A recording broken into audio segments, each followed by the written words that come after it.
عورت کے مشورے پر عمل کرتے ہوئے اس نے رکھ تو لیا بچے کو۔ اب پرورش کی جب بات آئی، بچے کو دودھ پلانا ہے، تو دایاں کو بلایا گیا۔ شاہی خاندان میں بچے کی پرورش ہو رہی ہے، بہت ساری عورتیں آئی، دودھ پلانے کی کوشش کرتی رہیں۔ موسیٰ علیہ السلام کسی کا دودھ نہیں پکڑتے تھے۔ ان کی بہن وہیں کھڑی تھی، اس نے کہا کہ میں ایک دایا کو جانتی ہوں جس کا دودھ ہر بچہ پی لیتا ہے۔ اس سے کہا گیا کہ بلا لاؤ۔ وہ جا کر اپنی ماں کو بلا لائی، اپنی ماں کو لے آئی، اور ان کی ماں آئی، موسیٰ علیہ السلام کو اپنے سینے سے لگائی تو دودھ پینے لگ گئے۔ تو سب میں یہ بات مشہور ہو گئی کہ یہ یہاں کی مشہور دایا ہے، اور یہ خاندان کے اندر رہے گی، شاہی خاندان میں محل میں رہے گی، اور بچے کو پلانے کی اجرت بھی دی جائے گی، اجرت بھی دی جائے گی۔ فرعون کے گھر میں پرورش بھی اور انہی کی ماں سے دودھ بھی پلانا، پھر پلس اس کی اجرت بھی دلانا، یہ شان ہے رب ذوالجلال کی۔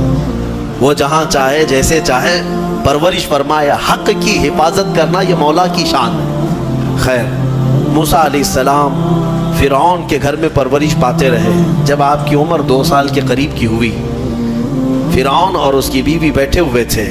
موسیٰ علیہ السلام کھیلتے کھیلتے گود میں آئے اور فرعون کی داڑھی پکڑ کر اس کے منہ پہ تماچا لگا دیا۔ پہلی مرتبہ کسی نے بادشاہ کے منہ پر تماچا جڑا ہے تو بیٹا گھر کا، لیکن فرعون کو پہلی مرتبہ وہ زناٹے دار جو تھپڑ لگا، ہو سکتا ہے تارے نظر آ گئے ہوں، وہ گھبرا گیا، کہا کہ یہ بچہ ایسا کیسے مجھے مار سکتا ہے، ہاتھ کیسے اٹھا سکتا ہے۔ دسترخوان سے اٹھ گیا اور کہا اپنی بیوی سے، بیگم مجھے لگتا ہے یہی وہ بچہ ہوگا، یہی بچہ ہوگا جو سلطنت کے ہمارے خلاف جائے گا۔ پھر بیگم نے کہا ایسا کیسے ہو سکتا ہے، بچہ ہے، چھوٹا ہے، اور لاڑ پیار میں بچے ماں باپ کے ساتھ اس طرح کی حرکتیں کرتے ہیں۔ فرعون نے کہا نہیں، مجھے چیک کرنا ہے، یہ بچہ جاندار ہے، جانکار ہے، یہ جانتا ہے۔ تو پھر موسیٰ علیہ السلام کا وہاں پر امتحان لیا ہے۔ فرعون کی بیوی بچانے پر لگی ہوئی تھی۔ فرعون نے کہا کہ ٹھیک ہے، دیکھتے ہیں یہ کہ بچے کو سمجھ ہے یا نہیں ہے۔ امتحان کے لیے بیگم نے کہا ایک کام کرو، ایک برتن میں آگ کے انگارے دہکتے ہوئے کوئلے وہ بھی لائے جائیں، اور ایک برتن میں سفید پھول لائے جائیں۔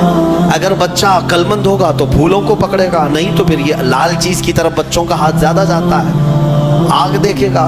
کہا ٹھیک ہے، یہ آزمائش کی جائے گی۔ ایک برتن میں آگ کے لال سرخ انگارے کوئلے لائے گئے، اور ایک برتن میں پھول لائے گئے، دونوں رکھے گئے۔ موسیٰ علیہ السلام کیا، ہر نبی ماں کے پیٹ سے ہی ہر چیز کو جانتے ہیں، اللہ تعالیٰ انہیں علم بھی نوازا ہے۔ موسیٰ علیہ السلام کو بلایا گیا، 2 سال کی عمر ہے کہ بچے ان دونوں میں سے کوئی چیز اٹھا لو، اٹھا لو۔ تو موسیٰ علیہ السلام کا ہاتھ پھولوں کے برتن کی طرف ہی بڑھنے لگا۔ یہ تو امتحان تھا۔ جبرائیل علیہ السلام اسی وقت نازل ہوئے اور آپ کا ہاتھ پکڑ کر کے آگ میں ڈالا۔ آگ میں سے ایک کوئلہ موسیٰ علیہ السلام اٹھائے اور اپنے منہ میں رکھ لیے، جس کی وجہ سے آپ کی زبان جل گئی، ہاتھ میں بھی آگ لگی۔ پھر فوراً ہٹایا گیا۔ فرعون کو وہ سیٹسفائیڈ ہو گیا کہ نہیں، یہ جانتا نہیں ہے، جانتا ہوتا تو آگ نہیں اٹھاتا۔ بہرحال موسیٰ علیہ السلام کو اس آگ کے کوئلے کے زبان پر رکھنے کی وجہ سے زندگی بھر اس کا اثر رہا، زبان میں زندگی بھر اثر رہا۔ پھر جوانی آئی موسیٰ علیہ السلام کی، اسی گھر میں پرورش پاتے ہوئے۔